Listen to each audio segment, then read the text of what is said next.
ओम श्री वेंकटेशाय नमः। मैं professor S Narayan Raju YouTube channel में आप सबका मैं स्वागत करता हूँ।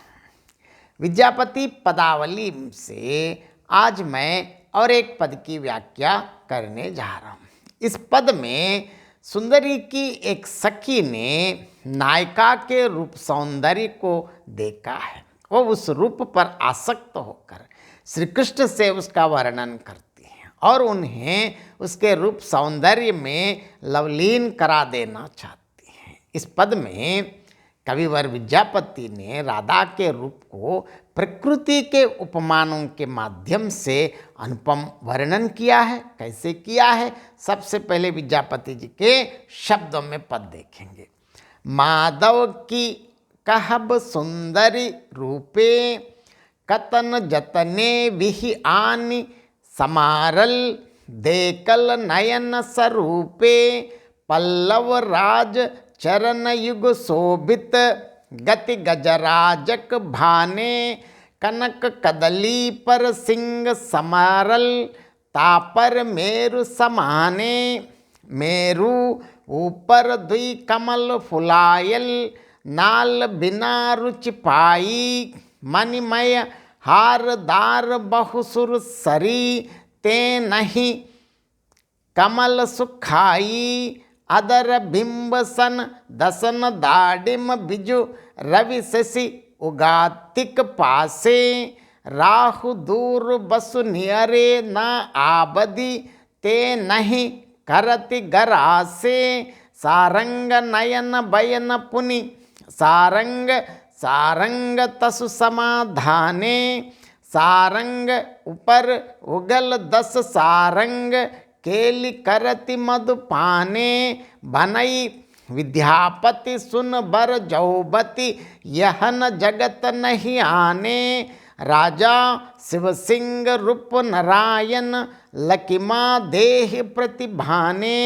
सबसे पहले कठिन शब्दार्थ देखेंगे कि क्या बिहि विधि ब्रह्मा स्वरूपे सत्य प्रत्यक्ष पल्लवराज कमल कनक कदली अर्थात सोने के केले के तंब अर्थात जांग की उपमा, सिंह कटी की उपमा, मेरु पहाड़ उभरी हुई छाती, दुई कमल 2 कमल अर्थात दोनों कुछ, नाल डंडी, रुचि शोभा, अदर ओष्ठ बिंबा फल, सन ऐसा, दसन दांत, दाडिम अनार, बिजु बीज दाना, पासे पास पास, रवि शशि उगतिक पासे सूर्य चंद्र एक जगह उगे हैं, राहु केश की उपमा, निवर निकट।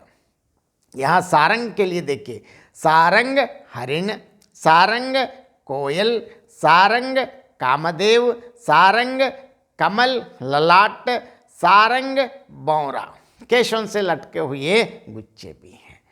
केली करती क्रीड़ा करते हुए, मधुपाने मधु पी रहे हैं, बर जौबती श्रेष्ठ युवती, सारंग तसु समाधाने उसके संधान में कटाक्ष में काम बसता है, 10 10 अनेक, यहन ऐसा, आने दूसरा या अन्य। अब देखेंगे व्याख्या। माधव की कहब सुंदरी रूपे कतन जतने विहियान समारल देखल नयन स्वरूपे। हे माधव, उसके रूप सौंदर्य के विषय में क्या कहूँ। ब्रह्मा ने ना जाने कितने यत्नों से सामग्री जुटाकर उसके रूप का निर्माण किया है। उसको तो साक्षात रूप में ही देखते बनता है। पल्लव राज चरण युग शोभित गति गजराजक भाने कनक कदली पर सिंह समारल तापर मेर समाने। उसके युगल चरण पल्लवराज कमल के समान शोभायमान है।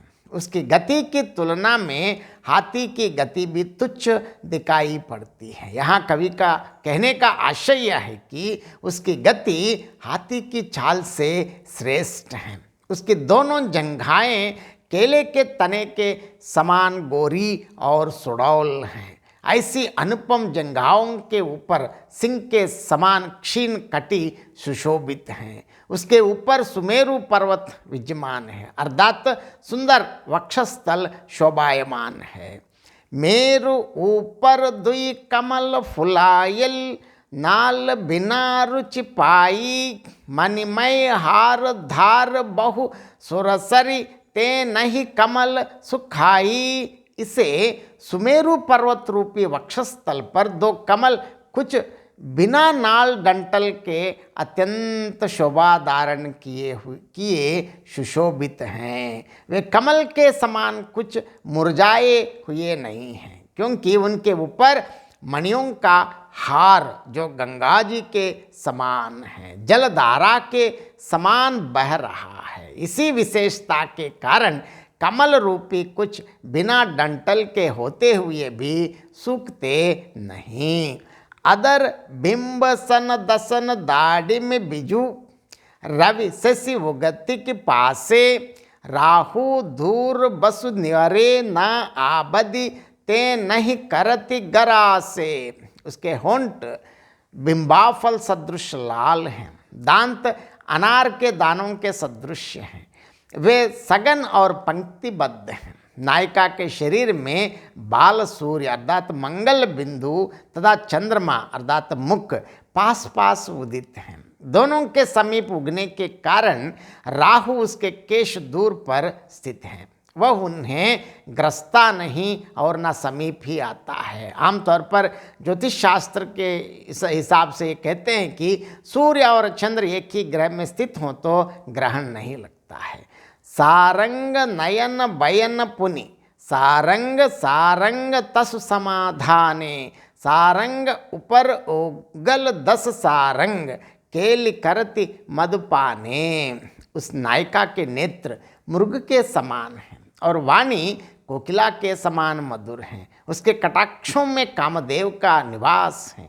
कमल के समान मुख से ऊपर अनेक भंवर क्रीड़ा करते हुए मकरंद का रसपान कर रहे हैं। अर्थात यहाँ कवि का कहने का आशय है कि 10 भंवर उसके केशों के प्रतीक हैं जो उसके मुख के ऊपर फहरा रहे हैं।